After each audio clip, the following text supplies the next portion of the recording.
Viewers, we're in that zone now in the election campaign in Bihar where some obvious questions need to be asked. Who's winning Bihar? Is the result too close to call? Will it be as tight a race as it was in 2020? We're asking these questions because campaigning for phase 1 of the Bihar elections has ended. It's ended today, and in 48 hours, polling booths will open across 122 constituencies across phase 1, and potentially a huge chunk of the 7.5 crore voters will press the button.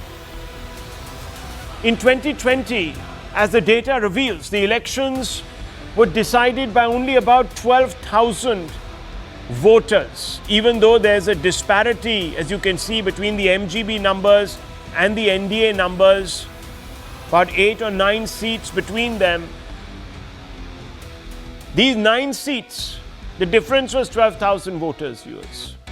That was the wafer-thin margin between the victorious NDA and the losing MGB, and that's confirmation, 11,150 votes to be precise. Now, viewers, out of all of this, we now know, because of this very tight finish, the 2020 results show that in the 121 to 22 seats where elections are taking place in the first phase on November 6th, there was little differentiating NDA from the MGB. So, viewers, if you look at the numbers on your screens, when you looked at, remember last time, there was more than 2 phases, there were 3 phases. And in the first phase, last time, the NDA was lagging the MGB. This time, viewers, 2 phases have been combined. The first 2 from last time, and there are about 121 seats up there. And you can see that the NDA has picked up. So as the election progressed last time, 5 years ago, the NDA picked up and then went past the MGB. That's because in phase 2 and phase 3 they did very well, which is going to be phase 2 this time. So phase 1 and phase 2 of last time is now phase 1, and you can see there's a very tight race there. The opinion polls that have been declared also seem to be hedging their bets. The Dainik Bhaskar poll is more decisive. Says the NDA is going to win about 153, 158, MGB 75 to 78. Halfway mark, as you know, is 122. The JVC poll is much more indecisive, viewers. That's what it tells you. There are others that have come out today in which the NDA is leading. But much has changed on the ground since 2020. The alliances are reconfigured and the playbook has been tweaked, which prompts us to ask some basic questions of the best experts, psephologists in the business. And you're going to watch them all through phase 1, phase 2, and of course counting day on this channel, viewers. And we're going to begin with the most basic question: will the 2025 fight be as close as the 2020 contest was? And let's open this up, viewers. Let's get a perspective from our panel. As I told you, these individuals that are with us today are the best in their field. Pradeep Gupta, Chairman and Managing Director of Axis My India, has a great track record in calling elections. Sandeep Shastri, National Coordinator for Lokniti Network, very respectable, viewers, political scientist organization. The Lokniti conducts also a number of surveys. You can bet your house on them. Rahul Verma, Senior Fellow of the CPR, will be a panelist through these elections with us. Anand Ranganathan needs no introduction, public intellectual, with us this evening. I want to begin first with Pradeep Gupta ji. Mr. Gupta, thank you for joining us. I just want to ask you, do you believe this is going to be as close, as tight a fight as it was in 2020? I'll take this question around the table. Thank you, Rahul, for having me here. Now, you mentioned about 2020 election. See, let me tell you, though both the Gathbandhan NDA and Mahagathbandhan secured 37% vote each, But the difference then and now is that LJP contested separately in that election, and that too, they placed all the candidates against the JDU, not against the BJP, and that dented 33 seats on account of JDU. Had there been a alliance of LJP, also part of alliance, the LJP, NDA would have secured 158 seats instead of 125 they secured last time, and Mahagathbandhan secured 110 seats, and the majority mark is 122 seats. So this is the difference then and now. And Sahani VIP party contested in alliance with NDA. Yeah. This time they are contesting in alliance with Mahagathbandhan. So This is the basic difference then and now. So are you saying that the return of the LJP is making NDA's claim on power stronger? Is that what you're saying? I mean, on the paper, if you see in that sense, yes, it is the case. But each and every election has a different dynamics altogether. People vote based on their needs, their expectations, and they see and evaluate very thoroughly. Because my firm belief is that 100 vote cast, 80% life is directly or indirectly impact basis the government of the day. So they elect and select leader or party very carefully. So while costing vote this time, they will have to see what is there, what kind of, I always say that Vade, Dave and Irade. Vade is something the challenger will post forward. If they are elected, these are the promises they are making. And Dave is something the incumbent government pushed forward. This is what we have done, and this is the reason why just before 1 month before the election, NDA government has sent 10,000 rupees in the accounts of women, and that to 1 crore 40 lakhs women out of total in the state about 3.5 crore. 1 crore 40 lakhs is a substantial number. That is very this significant. is all these things people will see to it, and the future, particularly 5 years, they have to deal with this state government. So this is what is important at this point of time. So that's very interesting, Mr. Sandeep Shastri. If you were to extrapolate from where Pradeep Gupta has left off, you could say that, look, getting the combination, the coalition combination, the caste math, and perhaps the cash that you're spending legitimately on voters is going to really be the differentiator. It doesn't really matter what you've done in government for 5 years. Perhaps it does count, but if you have got the right caste combinations, you've played your cards there, you've done the maths, you've crossed the T and you've dotted the I's, you're through. Rahul, I think Pradeep ji made certain very interesting points. Merely looking at the 2020 vote share and seat share and looking at the current elections, I don't think it's a simple electoral arithmetic that works out that way. Okay. Very often in this electoral game, 2 plus 2 is sometimes 22 and not necessarily 4. So while I will look at previous alliances, I think it's also important to look at the dynamics of the alliance that is emerging. On the one hand, you have an NDA which is going with the leadership of the Prime Minister. That same NDA is also facing a situation where there seems to be some anti-incumbency sentiment against the Chief Minister. This is a very interesting mix, you see. Support for the NDA, that's what all the non-JDU parties in NDA are banking on the Prime Minister. It's only the JDU which is talking of its leader in this particular poll. On the other hand, you have a Mahagathbandhan where you finally on the last day declare a Chief Minister candidate, and that also does not seem to go well with all the partners, and you have the infighting very clearly there. And therefore, you have challenges in both the coalitions. The chemistry of the two coalitions, I think, is a challenge. But Rahul, I'll make two more quick points. I think the deciders in this election will be two factors: the woman vote and the youth vote.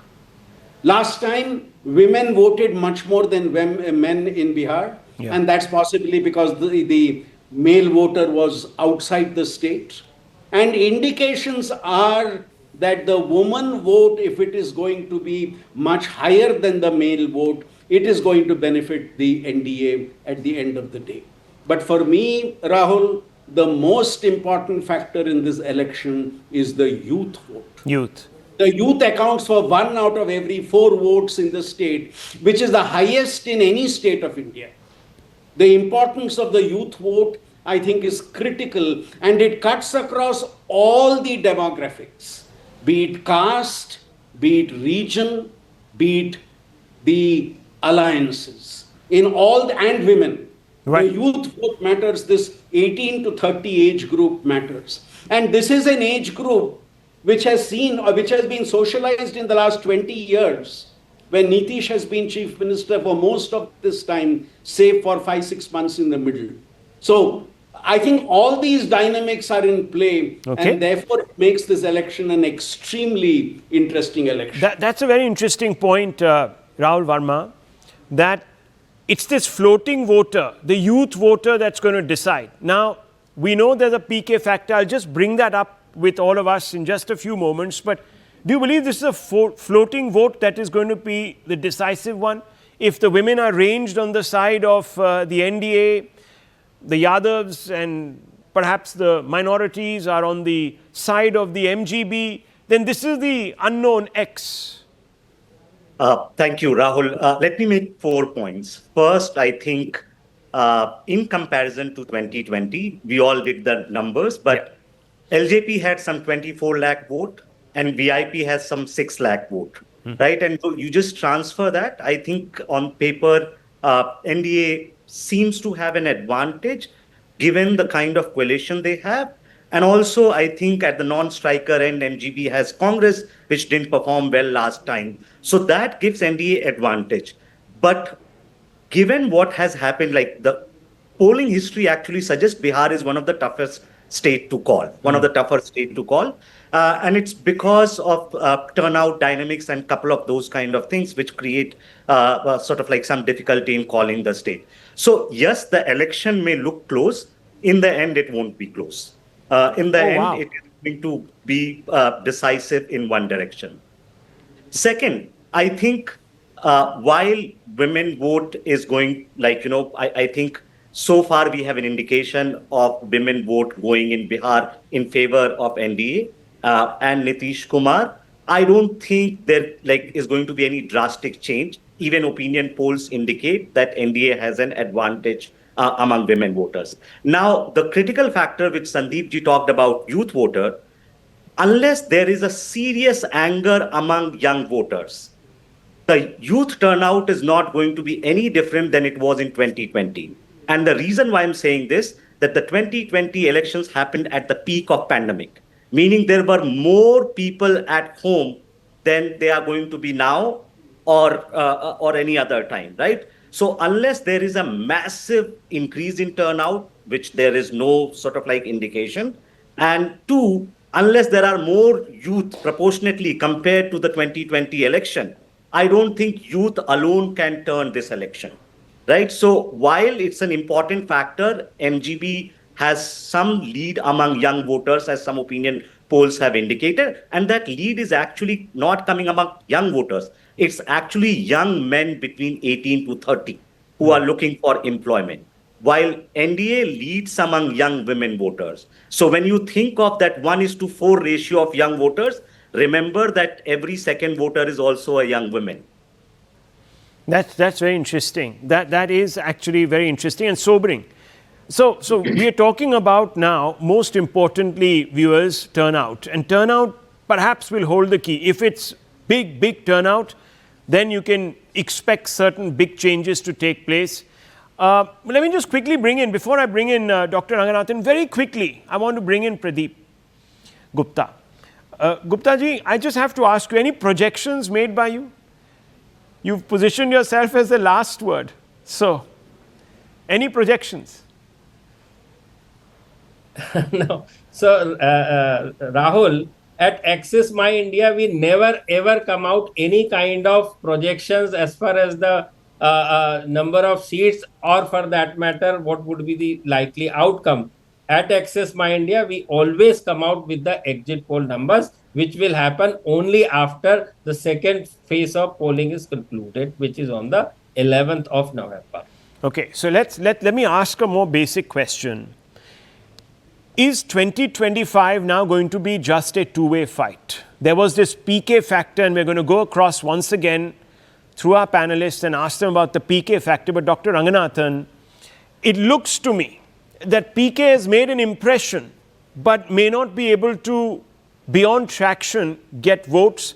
He's sort of drawn to his own limitations, not contesting this election, suggesting that perhaps he'll give it another 5 years. But fundamentally, is this becoming a two-way fight? And in your mind, do you believe that this is going to be a close election? Good evening, Rahul, and good evening to my fellow panelists. And I must clarify out here that I speak purely as a layman and a common man, and not as the other three who are absolute experts in this field. So I am a scientist, unlike the political scientists, the three of them out there. So my neck is not on the block. Very many of the panelists, their necks have been on the block, so much so many of them are headless right now. But I'd like to say a couple of things. Look, the first thing that comes to mind when you talk of Bihar election is red herring prospectus. This is one of those elections that comes with read the offer documents carefully, because the absolute truth is that none of the previous outcomes or the data points are effective in analyzing what is happening right now, purely for the fact of post-poll alliances. So you cannot, in fact, make any inference from the numbers, because the people who were given tickets, the people who fought in particular constituencies, fought so when JDU was in alliance with another member, that alliance then broke and JDU came in alliance with another member. So this is a bit like Mahavikas Aghadi. And that is the reason why I feel that Election Commission has to seriously look at and make post-poll alliances illegal. Because you fight the elections on the plank that so-and-so party is corrupt and vote for us, because we will never make an alliance with that party, and suddenly after polls, you make an alliance with that party. So it is actually, making a mockery of the mandate that you've got. Be that as it may, there are three things, and I dare say the BJP out of all three is particularly well placed. If you look at the close history, and I'll give you one example to make it clearer. In Tripura, the BJP vote share has increased from 9% to 40%. Now that is astonishing. And the reason for that is because the delivery, for example, of Ayushman cards increased from 5 to 53%. The tap water connections increased from 7 to 60%. So BJP is very good at delivering, and whatever promises that it may have are done by the allies. What do I mean by that? For example, and of course this is freebism gone haywire. You had the BJP mocking Rahul Gandhi's khatakat schemes and everything. Right now what you're seeing in Bihar is nothing but khatakat. But the fact of the matter is that BJP doesn't just promise it, because they have it in them to deliver it, like they did in Maharashtra. You had that scheme whereby they actually put in 1,500 rupees per month to every eligible Maharashtrian woman age 21 to 60, costing the exchequer 50,000 crores, but that doesn't matter because they won. So now they know they don't just deliver on these freebies or khatakat schemes, they actually they don't just promise it, they deliver it. Look at on the other side what is happening, the issues. If you seriously look at the data of unemployment, you look at the latest periodic labor force survey, it tells you that Bihar unemployment rate above 15 and over is actually lower than the national average. You look at the inflation. Right now, inflation might be actually at a 17-year low of 1.53%. You look at the participation of women in labor force. You look at a few other schemes. And then you look at the promises that are being made by Tejashwi. For example, he's promised one government job of every household. That means 30 million government jobs have been promised. Till now, the total number of government jobs in the state of Bihar is 2.5 million. So even if they don't want to, even the supporters are left wondering, Yeah. what kind of promise is this? This would never be fulfilled, as opposed to the freebie promises that BJP is fulfilling. So it is a bit of a seesaw battle, and you cannot infer from the previous data. But I would say, I would agree with, the senior fellow of CPG, Mr. The previous panelist out here, that Rahul ji, I beg your pardon, is that the BJP and the allies have an edge. It will be a decisive mandate. Okay, so let me just ask this, because look, some of the statistics that have been rattled off by Dr. Ranganathan, Rahul Verma and Mr. Shastri are the dismal employment situation. Let's not run away from it. Yes, there have been some improvements, but as you know, the youth wants a lot more. There's inflation, there are other pressures. So the case for PK would be very strong. So that's why I come back to this question. Is this really a two-way fight, or is there a third way? And that's the PK way. And that's going to really be the joker, so to speak, in the pack. Yes, we will find that out on November 14th. See, political startup is a really, really hard thing to crack. Most parties, when they enter the market, they are likely to fail than succeed. And to them, even to cross 10 to 15% vote share, which is basically getting some startup capital, is hard. You have very few examples. There are 3 successful examples. One was TDP in Andhra Pradesh, the other one Assam Gon Parishad in Assam 1985, and the third one is Aam Aadmi Party Delhi when they got like the second or third position. These 3 were based on back of serious protest politics or some sort of like, extraordinary situations when parties were able to catapult themselves to an X factor. The other cases where parties were able to get 10 or 11% vote were either when, like, say, Yadurappa in Karnataka, right, or Vijay Kant in Tamil Nadu. Either you have an extraordinary fan following, or you had a leadership that goes back to decades. So I'm not taking anything from Prashant Kishor, but history suggests it is very, very difficult for him to basically cross that hurdle.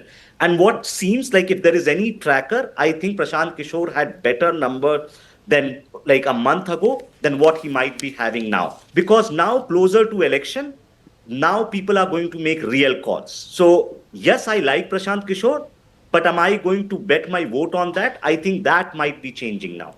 Yeah, so the C voter tracker seems to suggest that there's waning enthusiasm. It's still high, but it's waning. So Mr. Shastri, PK not a factor at all, or will he end up only playing the role of a spoiler? And if he ends up playing that role, who is more vulnerable to him? Rahul, there is no question of doubt that PK has aroused a lot of interest among the people, especially among the younger lot. However, I think there is a huge question mark as to whether that interest will translate itself into votes on the polling day. Because people may support what he's saying, be interested in what he's saying, but at the end of the day, the voter is looking at who has a better chance to form the government in the post-election days. So I think when it comes to voting, there will be a challenge. And to add to the point which Rahul Verma ji made, the 3 cases he referred to of a new party doing very well were all 3 cases where the party was able to benefit from an intensely strong anti-incumbency against a government in power. And you do not have such a situation today in Bihar. As I mentioned earlier, under the leadership of the Prime Minister, the NDA is taking its message forward. The only X factor there, as I said, is the slight fatigue element with the leadership of the Chief Minister. And therefore, very cleverly, the NDA does not project a Chief Minister candidate. No, which brings me to this question. Is Nitish's weakness overhyped? So Pradeep ji, I'll come to you on that. But Mr. Shastri, is the weakness, and let's put that question out there, that's the other question that I want to ask. Is Nitish's weakness, Mr. Shastri, overhyped? Is he still, therefore, a very cogent and extremely important cog in the NDA wheel, and that a lot of people are sort of drawing inferences from a lot of wishful thinking. Rahul, when it comes to Nitish and the JDU, let's not forget that there is a core vote base that the party and its leader has. And it's because of that core vote base that the BJP thinks it's important to keep Nitish on their side. That core vote base is important. And therefore, I go back to the question I raised that the NDA strategy is go into this race under the leadership of the Prime Minister, not declare a candidate for your alliance. Yeah. Let Nitish and JDU be where they are, but everybody else looks at the leadership of the Prime Minister, and that's the strategy which I think the NDA is employing in a way to set aside or put on the back burner any possibility of adverse impact of anti-incumbency. So very quickly, Pradeep ji, the Nitish factor, weakness overhyped, sir, in your opinion? Not a single % doubt in anybody's mind. After 20 years of rule as a chief minister continuously, barring few, 15 months of Manji, 20 years is a too big a time. I mean, obvious fatigues will come in the way. But the question is, if not Nitish, then who? What is the alternate before the people? We have seen very clearly in Hindi Patti, I am talking about the entire country, in Hindi Patti in particular, Bihar has never witnessed the rule of BJP. Whereas in last 10 to 15 years, all these states, Hindi Patti particularly, has witnessed the rule of BJP. Even to that extent, Odisha, non-Hindi speaking, Assam, and so 2-3 northeastern states has seen the BJP rule. So there is a larger section of the society, they want to see BJP also in Bihar. And after BJP, there is a Tejashwi and then Prashant Kishor. So these are the alternate available before the people when they go and pass the vote. Very interesting. So Dr. Ranganathan, you raised your hand, and also take this question about Jungle Raj and whether it will continue to haunt Tejashwi. And that's the other question I just want to quickly prompt there for our viewers. Yes. No, I was in fact just coming to Jungle Raj or law and order, as I was saying, because that's one thing that we had not discussed. This is a clear and decisive issue in the minds of the Bihari voter. And whatever little I have information of regarding the impending elections, this is going to be a major issue. You look at, for example, some of the candidates that are now RJD candidates, in particular Osama Shahabuddin, and you look at the other things, and you look at the songs that are being made and that are being played in hinterland, and the lack of condemnation of people glorifying, of all things, the Jungle Raj will have a decisive outcome as far as these elections are concerned. And you look at the data, of course, as I said, it has to be seen with a pinch of salt, but you look at the crime rate per lakh population, and Bihar is ranked 15th among states. So it is not that Bihar is now a Jungle Raj or law and order is out of control. Okay, it has been controlled. But Rahul Verma, very quickly on this point of Jungle Raj, the voter, as Mr. Shastri pointed out, has been socialized only in the last 20 years or so. Memory about what transpired 20 years hence, 20 years ago, may not be, they may not be able to sort of, picture it. Yes, there's anecdotal, memories, etc. on that point. And also, look, it's not as if the BJP and the JDU have not given tickets to criminals. True. So doesn't that cancel out? So I think, criminal politicians are part and parcel of India's political life, and Bihar is notorious for that. The 2020 assembly in Bihar has 50% of MLAs having serious IPC crime. So both alliances, all parties give tickets to criminal candidates, and there are well-documented reasons for it. I think the point that Anandji is sort of like referring to about Jungle Raj, and you also mentioned whether the memories are going to be there or not. So two things on that.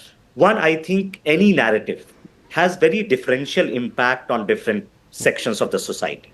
right? So there is a reason why in opinion polls, you are seeing young men tilting towards MGB across caste, right? So yes, that memory has weakened, while BJP and sort of like JDU will try to, they're saying to elders that make that point. So it's weak, but this cannot completely go away. Okay, can't go away. Mr. Shastri, yes, you were raising your hand, and a quick 10-second question to you after that. Yes. A small quibble with Rahul on that point. Let's remember that there is also a 30+ voter population in Bihar who has possibly lived their childhood and a little older age also under earlier regimes. So that would be there in the minds of people. And even in the younger generation, while they have been socialized largely under Nitish's chief ministership, I think the references to what happened in the past would very much be there. But then the counterpoint which Rahul also made, that this is not the prerogative of only one group. We are seeing that's among candidates of the NDA. Exactly. So very quickly now, gentlemen, I'm going to put you both on the spot. Pradeep Gupta has chickened out. He's saying, I'm going to tell you only on exit poll day. I'm not going to ask you for a seat prediction, but vote share predictions. Mr. Shastri, what do you think? Now, I would say that it's going to be a very close race with a small percentage difference. I think the NDA has its nose ahead. And the only X factor they are facing is the possible fatigue with the chief minister. The Gathbandhan will it be a 40% plus vote share for the NDA? I think the gap will be very, I wouldn't hazard a number, but I would say the gap would be very less between the NDA and the Mahagathbandhan, but they are likely to be ahead of the Mahagathbandhan. Okay. Rahul Verma. Oh, I will definitely chicken out on this. Vote share is harder to predict than seats, right? Because vote share can only be estimated from polls. So yeah, like I think it's going to be an exciting election. Exciting election. Last ball time. Last ball, last over, T20 match. Okay, well, viewers, we're going to be focused on that like lasers. In 2 days, it all kicks off. 3-4 days after that, you'll have the exit polls, and within the week, viewers, you'll have the results. So it's all going to take off from day after. We're going to be here from 7 in the morning, 6 in the morning, what have you, to take you through all of that. But let's just move on, because, viewers, there is something disturbing.